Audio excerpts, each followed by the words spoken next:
Olá, mulheres! Eu senti de trazer um vídeo para vocês.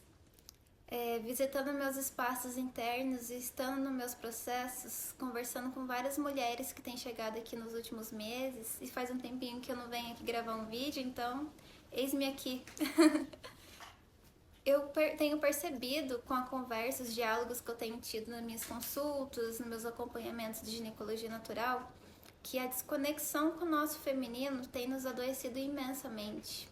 Vendo a parte psicossomática, as causas emocionais e espirituais das doenças ginecológicas, candidias, endometriose, miomas, síndrome dos ovários policísticos, sintomas muito agravados da menopausa, muitas cólicas menstruais, isso são sintomas imensos da falta de conexão com a nossa real energia feminina. E o que é essa real energia feminina que tanto guarda para que a gente faça esse retorno ao lar que é a nossa real natureza? E por que eu falo a nossa real natureza? Se a gente for observar a natureza, as flores, as árvores, as sementes, as marés, os ciclos, as estações do ano, elas estão no seu perfeito funcionamento porque elas estão alinhadas com aquilo que elas foram criadas para ser. E hoje eu vejo que uma das coisas que mais tem adoecido as mulheres é não prestar atenção nesse corpo feminino delas, que é o templo da nossa alma.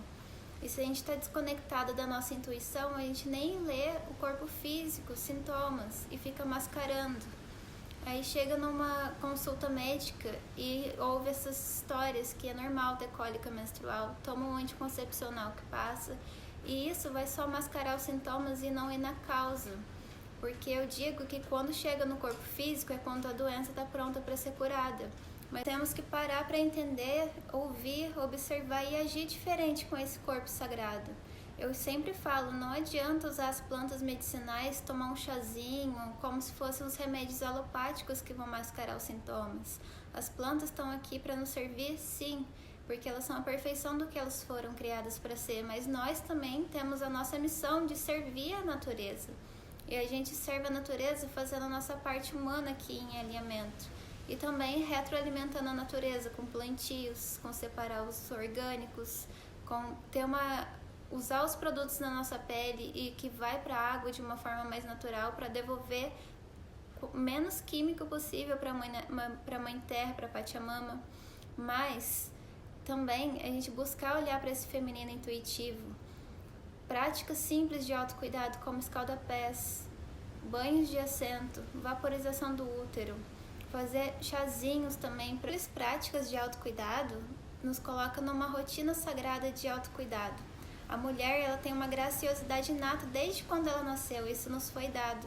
E automaticamente quando a gente se masculiniza, que a gente vai para fora, competir, fazer, racionalizar muito em excesso, sem ter o equilíbrio do nosso descansar, do nosso intuir, do nosso olhar para dentro, do ser, de embelezar a vida e a terra onde a gente está, o nosso lar, os lugares, levar uma amorosidade ali, a gente vai ficando rígida, endurecida. E aí o que vem? Miomas, vem cistos, os ovários policísticos. Quando a gente está muito para fora, dizendo sim para todos e pouco sim para nós mesmos, e não sabendo colocar o não dos limites internos e externos, vem a candidíase. Ou quando a gente tem alguns relacionamentos abusivos com pais, relacionamentos tóxicos, vem os miomas e endometriose.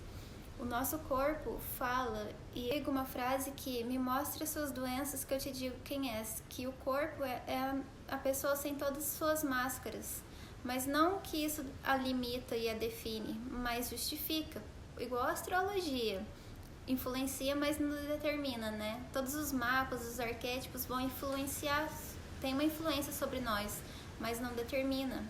A gente tem nosso livre-arbítrio aqui para a gente ter escolhas e buscar por essas virtudes. Verdade, respeito, diálogo, autoconhecimento, autocuidado são ferramentas e virtudes lindas que nos libertam. E o autocuidado é uma delas, porque a gente é manifestação do sagrado mais íntimo aqui na Terra. Jalaluddin Rumi dizia que aquilo que você busca está buscando você. E eu percebo muito isso, que se a gente quer viver no estado de saúde, vem situações para que a gente viva a saúde. Seja uma qualidade de sono melhor, seja uma alimentação mais consciente, menos inflamatória, menos alimentos comestíveis, cheios de embalagens e plástico, mas mais alimentação do que a terra nos dá, os orgânicos, na medida do possível, dentro da realidade de cada uma. Mas também ter essas práticas de autocuidado, como escaldapés, os chás, os banhos de erva, para cuidar da nossa energia também. Porque eu vejo que quanto mais autocuidado, mais feliz, mais intuição e mais a prosperidade vem. Porque prosperidade é um movimento do amor, daquilo que fomos criados para ser. Se a gente não está movimentando isso, a consequência, que é a prosperidade financeira, não vem. E abundante é aquela pessoa que vive a sua missão de vida e transborda a todos ao seu redor. A minha autora preferida, a minha grande mestra, James Sons, diz no livro Cartas do Caminho Sagrado que lar é onde o coração não tem medo. E será que o nosso corpo, o nosso espírito, o nosso templo sagrado, o ser que nós somos, tem sido um lar seguro e a gente não está tendo medo ali? Mas na medida que a gente vai fazendo práticas de autocuidado, como eu já citei aqui no vídeo, a gente vai retornando para esse lar, vai honrando esse templo sagrado do nosso espírito aqui, que é o nosso corpo. Então eu acho que é muito importante a gente viver em beleza, sabe? A gente não veio aqui para sobreviver, a gente veio aqui para superviver, porque cada um só dá aquilo que tem e cada um só fala aquilo que é. Se a gente tem, a gente transborda, se a gente não tem, a gente fica na escassez e fica sempre esperando que alguém venha e nos penetre, que nos preencha. São estímulos. A mídia, as carências, e a gente tem que transbordar. A Terra está precisando de transbordamento. Ela está esperando que a gente seja o que nós viemos realmente ser aqui na Terra. E dentro do nosso coração tem a sabedoria do que é. Tem muitas influências, muitos sinais, o caminho se faz a caminhar. E na medida que a gente vai trilhando e trocando, nessa cooperação mútua com a vida, vão vindo insights, sinais, sincronicidades que nos impulsionam para o nosso real caminho. Eu venho de uma longa jornada e também acho que estou no começo dela, mas eu passei algumas pontes, algumas trilhas e eu conheço um caminho. Uma vez eu estava num estado meditativo assim, e eu falei: Deus, eu não quero mais ser a Jennifer, eu quero estar nessa incondicionalidade, nessa neutralidade que sabe que está tudo certo, que não tem julgamento ou separação. E Deus me disse: mas eu quero perceber como a Jennifer percebe. Porque na medida que você evolui e fica mais incondicional, eu evoluo através da sua consciência.